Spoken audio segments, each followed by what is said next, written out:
Michael, good morning. My first client for today, kahit naka-lockdown pa kami. Dapat may mask yan. Back door open kami. Say hi, ma'am.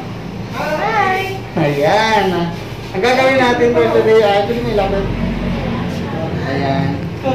May natural curl si ma'am. Ayan. I-retouch namin ng rebond yung routing. At the same time, ito tone down na namin tong kulay. Pero mamaya gusto niya lagyan pa rin ng highlight para may drama. Ayos na to. Yan, yun ang gagawin namin. At the same time, gusto niya medyo may pagka-volume, hindi yung straight na straight yung ulan. So, gagawin namin ng paraan lahat ng aming mga kaya.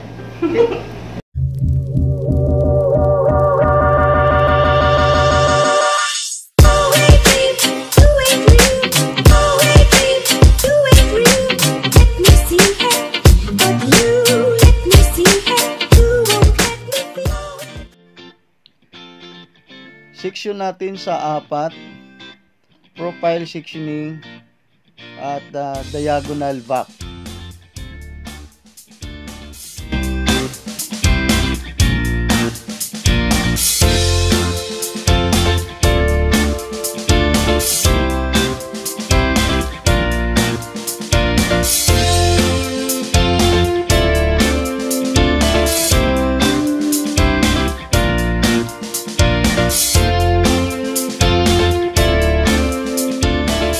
Sectioning, hatiin mo yung buhok sa 4. Ayan.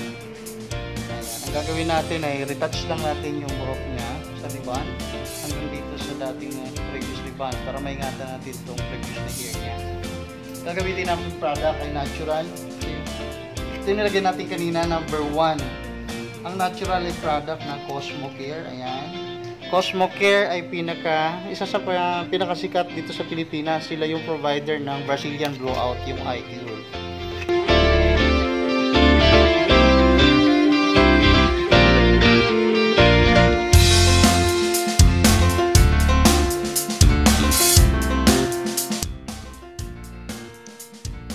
Huwag nating isagad sa scalp. Kailangan nakalib ng 3mm para hindi maputol kasi mainit yung scalp. Posibleng magkaroon ng rashes yung balat.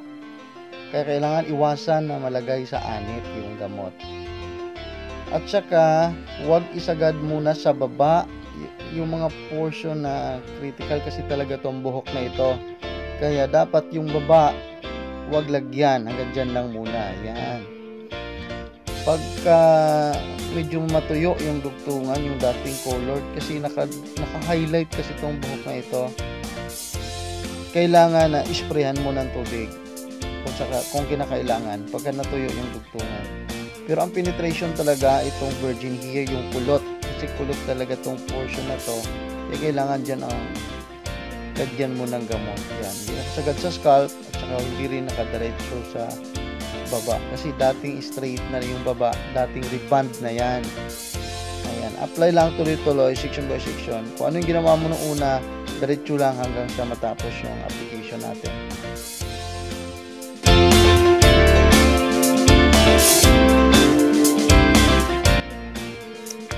Kung magtataka kayo, bakit nakakamay lang ako? Pag critical ang mga buhok na colored na katulad nito, mas maganda yung nakakamay ka lang. Kasi ang pang-rebond naman, hindi naman siya delikado sa kamay. Hindi rin nakakasugat. Pag nakakamay ka kasi mararamdaman mo yung haplos mo, yung hipo mo sa texture ng buhok. Malalaman mo kung critical ang buhok o hindi. Kaya mas magandang ramdam mo pag nakakamay ka. Alam na alam mo kung saang portion ka dapat ihinto mo yung product.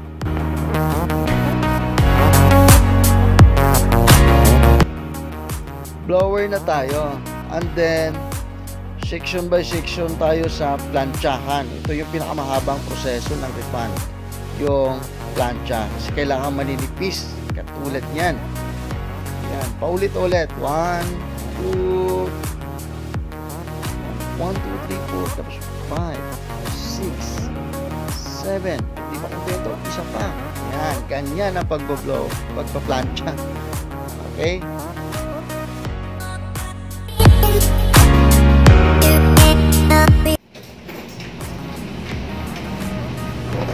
Hello, yan number 2.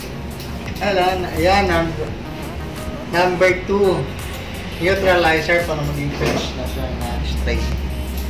Ayan, number 2. Pagka nag-apply ng ganito, hindi pwedeng ipitan. So, walang sectioning.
After 15 to 20 minutes, banlaw na. Banlaw lang. Yan. And then, pag suklay, kailangan section by section para hindi magusot. Ayan. Medyo mahirap kasi suklayin kapag ka mga critical ang buhok. Yung mga luto na sa kulay, sa highlight, or paulit-ulit ng niriband.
Ayan na ang aming finished product.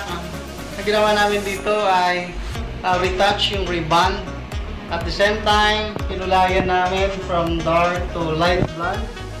And now ay light as blonde. Ito na yung result. At saka nag-liquid kami ng amino. Liquidium. Ayan. Kung nagustuhan nyo ang video na ito, i-like nyo, subscribe, at huwag kalimutan pindutin ang notification bell. Thank you! Yeah.